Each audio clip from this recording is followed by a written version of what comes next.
Hello, friends, and welcome back to Stories About Entitled People. Some people are just incapable of being normal parents because asking to borrow money from your children and then suing them is just nonsense.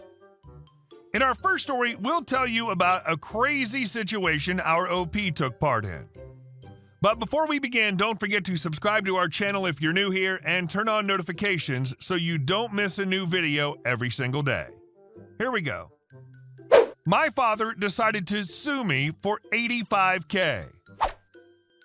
My father, who I had not spoken to in several years, demanded a loan of over $150K. I said hell no, so he decided to sue me for $85K. The judge basically threw it out immediately. He did look over his evidence and mine, but yeah, he was almost laughed out of the court. The judge spoke to me directly and advised me to get a restraining order and talk to me about my sister living with. The judge asked if I'm getting any support from my mother and father to help pay for my sister, and I said of course. My mother sends $1,000 a month for my sister, and my father sends nothing. So I was advised to seek counsels of a family lawyer because my father should be laying me support payments until my sister finished university. I just called one a few minutes ago and, well, it seems like my father will soon be forced to pay money for my sister to live. I guess karma can be a real bee. Edit. I forgot to add my friend was my lawyer and she went for full legal costs of her parking, gas, travel expenses because the courthouse was a bit far away and she went in person. And she got it. It wasn't too much, $3,500. She didn't want to be greedy, but yeah, the judge was like, definitely yes, you get this because this whole situation is dumb. Edit 2. I just had a Skype conference with the family lawyer my friend recommended. My friend said this man could talk Santa out of a box of cookies. He could make Lucifer wet the bed. So he told me what's going to happen is he will quickly get his total earnings for the last 5 years, and depending on how much he made, you can expect between $500 and $1,500 a month backdated for every month my sister lives with me, so the better part of a year. And the payments will go on until my sister finished university or until she turns 24, whatever's soonest. She's 18. I also told him I don't want the money to be paid to me, I want it directly to my sister. The man had the biggest evil grin you can imagine. He said, see, that makes it so much easier because I'm not trying to profit off of it, I just want my sister's life to be easier. I won't even charge her rent. And our second story. Entitled Aunt believes she can dictate legal documents for my mother's dying wishes. My mother has terminal cancer, and due to financial constraints, she decided to move in with me and my family. As soon as my mother arrived here, we visited my lawyer and began and completed her will and power of attorney. She doesn't want life support or anything and has a DNR. My aunt, mom's sister, decided to call me, and it got interesting. This is how it went.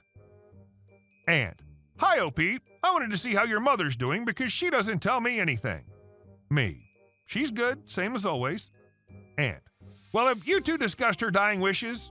Me, yes, it's all taken care of. What is it that you need? Aunt, well, when the time comes, can you call me so I can get a flight to be with her as she passes? Me, when the time comes, I'll notify everyone. Aunt, okay, well, make sure you do everything you can so I can be with her. Me, what do you mean, like life support? She has a DNR and doesn't want that. But as soon as it's close, I'll make phone calls. Hopefully everyone can make it. Aunt, I don't think you understand me. If she's passing, you need to put her on life support so I can be with her. You are POA, and once she's in that state, she won't know the difference. Me, dumbfounded by what she said. No, that's not how it works. It's already on file with the hospital and doctors, signed and legalized. Even if I wanted to, I can't. Aunt, you are so selfish. Me, I'm pretty sure you don't understand how this works. But it's okay, we'll talk when it comes close to that time.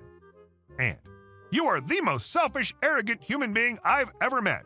You have no idea how much I'm suffering. Me, you aren't suffering, and you need to stop. My mother has terminal cancer. She's living in a constant state of pain. You live in your home, which is now paid off, with one of your sons and his girlfriend and their 3 kids. You were using my mother's home as your home. You took her benefits for food and used it for yourself and your family. You drove her car for 2 years and never had to pay for anything. It doesn't matter if I could pay her property taxes and bills. She wanted to come here to be with me and my family. She wanted a closer bond with her granddaughter before she dies. She's choosing how she dies and where she wants to be buried. Why are you calling me anyway? Aunt, I'm recording this conversation and I'll use this as proof that you're trying to kill her for the insurance money. The fact you won't keep her alive is murder. I hung up on her before she went full crazy like always. I had her on speaker this entire time and my mom listened into the entire conversation. My mother is in shock and began crying because my mother and I always had a rough relationship due to my aunt always lying to me. This is where it gets good. My aunt calls my mother sobbing, and begins telling her all types of lies about this conversation. My mother quietly listened to blatant lies and ended the conversation just like this. Insert aunt's name. I was listening this whole time OP had you on speaker. I know everything. It's a shame that you caused so much destruction between my only child and I for so long. I'm glad that at the end of all this, he still took me in. I've done so much for you, and now I see it's just jealousy because it wasn't all about you. When I die, I do not want you to come to his home. You can be at my burial in Mexico, but do not come here. He doesn't want you here, and he's too kind and empathetic to my disease to tell you no, but I'm going to say no. I'm sorry that this will be our last conversation we will ever have. My mother hung up and blocked her number. The greatest part of all this, my mother said all this to her while drinking her morning coffee and eating her toast without a beat. I think cancer got the wrong person. And our last story. They think they can park in my driveway because their kids are cranky and want to get to the beach now. I used to live on the bottom floor of a 2-story house in a very popular beach town in North Carolina. I was mid-20s. The upstairs was rented out to 4 college-aged guys, so 5 people, 5-car driveway, built for 4. So one of us would either be on the grass or in a paid spot. If you had bills with your name and address, the city would give you a pass to park in certain paid spaces, so not a big deal, but finding a spot in the middle of summer was hard. The house is maybe 100 yards to the beach, pretty short walk, 5 minutes tops with beach gear and little ones. I would leave to go to work at 6:30 a.m. and return about 5 or 6 p.m. By the time I got home, most of the crowds would be gone, so a paid spot was easy for me to get, so I'd typically leave the driveway for the upstairs guys. One day I was running late and didn't get out of my house till nearly 8. The other guys had left and the driveway was empty. I'm walking out to my car, and of course the lots are already 90% full or more. As I'm crossing the street, I see a minivan coming up and pull into my driveway. I didn't recognize it, so I waited to see if I knew them or they knew the upstairs guys. Out steps polo shirt, visor, bowling short dad, and an overly peppy mom with 3 screaming kids. Obviously no one I know. I backtrack up. Excuse me, do you know the tenants upstairs or have permission to park here? EM. It doesn't matter, no one's parked here, and Billy, Bobby, and Brandy have to get to the beach. Me. There's 5 people living here, myself included, and we need to be able to park. EM. Oh, so where's your car if you live there? Me. In that spot, because I have a pass. And ED, don't lie to us. You're here just the same as us. And upset we know how to park for free. Me. I'm not lying, dude. It's 8 a.m. I'm wearing my work uniform. EM. We don't need to listen to you. We're going to park, and you can do whatever you want. My children have to get to the beach. You're ruining our vacation. So go away. Meanwhile, the kids are climbing on my fence and trees in and out of the street. Me. Okay, I'll just have you towed and you can deal with it later.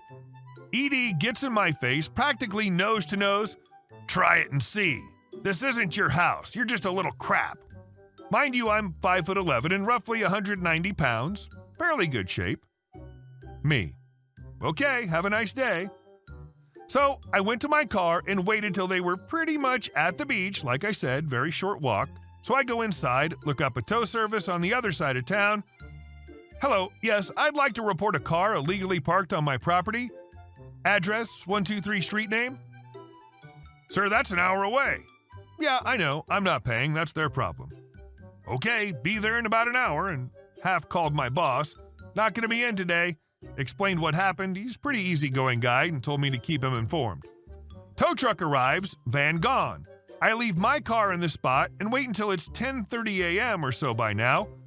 Sometime around 2 or 3 p.m., there's a very angry knock at my door. Internal thoughts, this is gonna be fun. Imagine the shock when I answer the door, beer in hand, grinning like an idiot. Me. Can I help you? ED and EM. You! Where is our van? How did you get here? Me. Oh yeah, here's the card, had it towed across town, gonna be a fun cab ride. Shut the door in their face. More angry, yelling, and knocking. Me. Yes? ED, trying to get into my house. You better get us our van back. I'm gonna kick your butt. I'll have you arrested. Me.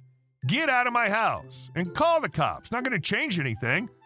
I managed to shove him out of the door and get it closed and locked. Now I wait. Next 20 minutes are more angry knocking and yelling. Finally, about 4 p.m.-ish, I see some blue lights and there's a much more polite knock at my door. I grew up at the beach. It's a small number of locals. I know 70% of the locals, police, bartenders, shop owners, residents. I know a lot of people on the island. Me. Oh, hey Garrett, how's it going? G. Yeah, it's good. These people say you stole their van and broke into this house? Me. Nope, they pulled into the driveway as I was leaving for work, pulled an attitude, walked away, said I couldn't do anything. So called Lou on the other side of town. Van's there. I even gave them his card and offered to let them use my phone. EM. He's lying. He stole our car. I demand he be arrested. ED stormed up behind the officer. If you don't arrest him, I'll have you fired. This is ridiculous, blah, blah, blah. G. Sir, back up. I'm gonna figure this out. ED now shoving past the officer. This is bullcrap. Working his way into my house again, Garrett's able to pull him out and manages to get him pressed up against his cop car. Sir, you're trespassing now. Looking over at me. Would you like to press charges? Me. Can you keep him in your car until they get a cab? G. Yeah, I mean, I've got to get statements and everything. So I gave my statement, went inside, grabbed a beer, went out the back door, up the back steps, and around to the second floor porch. And there I sat, smiling, till a cab came about 5 or 5:30. My upstairs neighbors showed up, but they didn't play any part in the story. Hey guys, thank you all for watching the video. I'll see you in the next one.